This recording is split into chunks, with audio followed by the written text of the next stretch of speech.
Sir Visakha steel plant గురించి మీరు ఏమంటారు? ఏంటి స్టీల్ ప్లాంట్ మన ఆంధ్రప్రదేశ్ ఎడగొట్టాం కదా, తక్కువ స్థాయిలో ఉంది.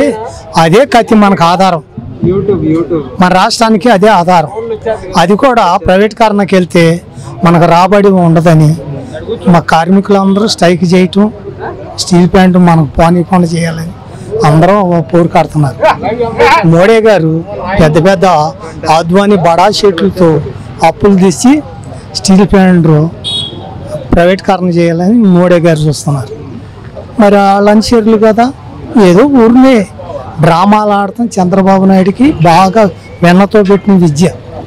వాడు ఆ దుర్మార్గుడు పిల్లనిచ్చి, పొలం ఇచ్చి, పార్టీ ఇచ్చి, పదవి ఇచ్చి బతకమని చెప్తే మావనే ఎన్నిపోటు పొడిచి సావదంగా దుర్మార్గుడు. వాడి మాటలు నమ్మము, నమ్మేవాళ్ళు సత్యం ఏనాటికైనా ఒకసారి జయిస్తుంది, దుర్మార్గం నశిస్తుంది. ఆ నశించే రోజు వస్తుంది. ఎన్ని డ్రామా, పవన్ కళ్యాణ్ అవును, చంద్రబాబు నాయుడు అవును, ఈ స్టీల్ ప్లాంట్ ఈ 5 ఏళ్లలో ప్రైవేటీకరణకి పంపించేస్తారు. అది కేంద్ర గవర్నమెంట్ తలుచుకుంటే ఇవాళ మోడీ కూడా కాంగ్రెస్ పార్టీ 40, 60, 70 ఏళ్ళ నుంచి కూడా ఉండే రాజ్యం పరిపాలన చేస్తే ఈయన గారు మతత్రాలు, కులాంతరాలు తెచ్చేసి దేశాన్ని అంత అల్లకొల్లాలు చేస్తున్నాడు. ఈయనకి మొన్న కూడా ఈ ఓటింగ్లు పార్టీలుగా కేంద్రం కానుంచి పట్టుబడి తప్పుబట్టి ఈ ఓట్లన్నీ వేసుకోవటం, ఈ చేయటం జరగటంలోనే గెలుపు పొందారు. లేకపోతే వాళ్ళ చరిత్రలో గెలిచేవాడు కాదు. మోడీ గారు కూడా వాడిపోయేవాడే.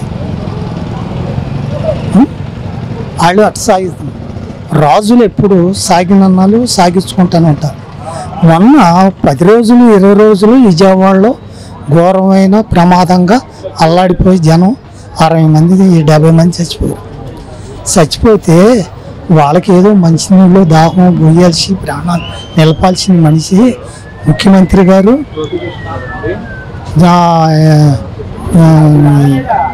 సురేష్ మీదను, అవినేష్ మీదను, పార్టీ వాళ్ళ మీద కేసులు పెట్టి వాళ్ళని జైల్లో పెడతాం. ఇది ముఖ్యమా, అది ముఖ్యమా? పేదవాళ్ళు ఆదుకోవడం ముఖ్యమా? ఏనాడు పార్టీ ఆఫీసు మంగళగిరిలో పాడు చేశారని వాళ్ళని అరెస్ట్ చేసి కొట్టించి జైల్లో పెట్టడం. దీనిపైన కూడా జగన్మోహన్ రెడ్డి గారు కూడా అంటున్నారు, వరదల విషయాన్ని డైవర్ట్ చేయడానికి వీళ్ళపైన కేసులు పెట్టారంటూ కూడా జగన్మోహన్ రెడ్డి గారు అంటున్నమాట. నిజమేనంటారా?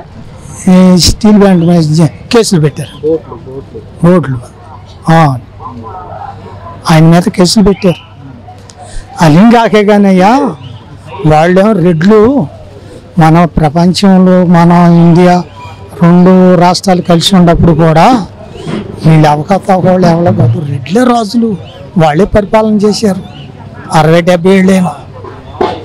ఆయనకేమో ఒక్కడే ఇప్పుడు రాజశేఖర్ గారు, రెడ్డి గారు, రాజశేఖర్ గారు హెలికాప్టర్లో మరణించారు.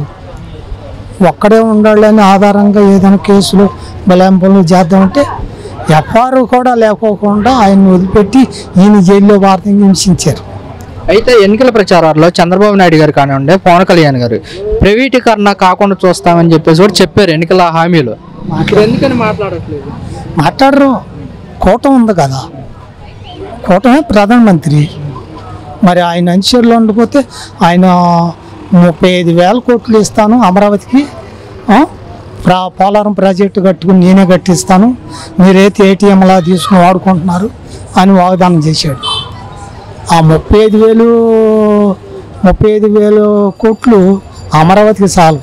అమరావతి చుట్టూ వేల ఎకరాలే వాళ్ళకి.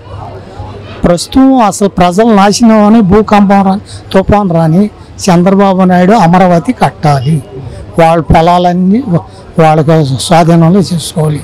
అది ఒక్కటి తప్పితే ప్రజల్లో ఏ నిర్ణయం చంద్రబాబు నాయుడికి లేదు, ప్రజల గురించి లేదు.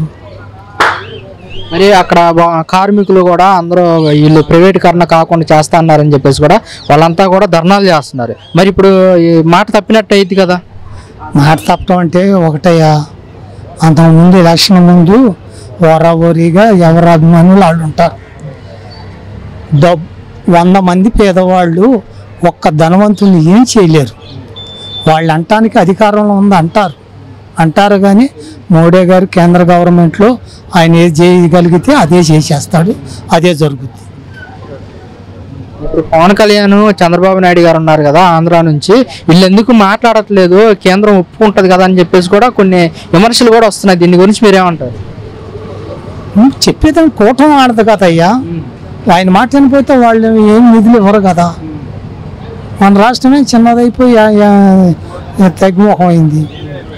ఏదో రకంగా మనం వాళ్ళు చేసి నిధులన్నీ పట్టుకుని అమరావతి కట్టాలి, అది ఒకటే దీక్ష వాళ్ళకి. తప్పితే స్టీల్ వెండర్ పోయినా బాధ లేదు, ఈ ఆంధ్రప్రదేశ్ అంత కుటుంబ పోయినా బాధ లేదు. అక్కడ అయితే గత వైసీపీ ప్రభుత్వం కూడా విశాఖ స్టీల్ ప్లాంట్ని ప్రైవేట్కరం కాకుండా చూసింది 5 సంవత్సరాల్లో కూడా. మరి ఇప్పుడు ప్రైవేట్కరణ అయ్యే అవకాశం ఉంది కదా? అవకాశం చేస్తారు, కేంద్ర గవర్నమెంట్ చేతిలో ఉంది. వాళ్ళు అద్వాని పెద్ద బండారులు వాళ్ళ బడాల దగ్గర అప్పులు తెచ్చాడు, దేశాలకు పెట్టేస్తున్నాడు ఆయన ఇష్టం వచ్చినాయని. మతాంతరాలు, దేవాలయాలు ఇవన్నీ కట్టియటం, నిధులన్నీ వాడుకుంటున్నాడు. కట్టుకున్నప్పుడు ఆయన మరి ఇవ్వాలి, వాళ్ళు ఊరికి ఇవ్వరు కదా. దేశాలు కొనగలిగేంత బడావాళ్ళు అయ్యి వాళ్ళ మాట తీసేస్తే గవర్నమెంట్ పడిపోద్ది. ప్రైవేట్కరణ అయ్యే అవకాశం ఉంటుంది అంటారా? మోడీ గారు తలుచుకుంటే అయిపోతుంది. నాలుగు మరి ఆంధ్ర వాళ్ళది ఆంధ్ర లేదు, ఏం లేదు అయ్యా. ఆంధ్ర లేదు, ఏం లేదు. ధనం అంతా ఆస్తి అంతా తెలంగాణలో ఉండిపోయింది. ఒట్టి బట్టలతోనూ ఊరిని సంసారం చేసుకున్నట్టు బతకటానికే ఉంది ఆంధ్రప్రదేశ్. కాదండి, ఇప్పుడు చంద్రబాబు నాయుడు గారు చెప్పిన పథకాల వల్లే ప్రజలు మొత్తం ఓట్లేసారంటారా? చంద్రబాబు నాయుడు చెప్పిన పథకాల వల్లే ప్రజలు మొత్తం ఓట్లేసారంటారా? అయ్యేం కాదయ్యా. ఆడు ఆది కాలం నాటించుకో ఎన్టీ రామారావుని మోసం చేసి సావదగిన కాడి నుంచి కూడా చంద్రబాబు నాయుడుని ఏ ఒక్క మానవుడు నమ్మడు.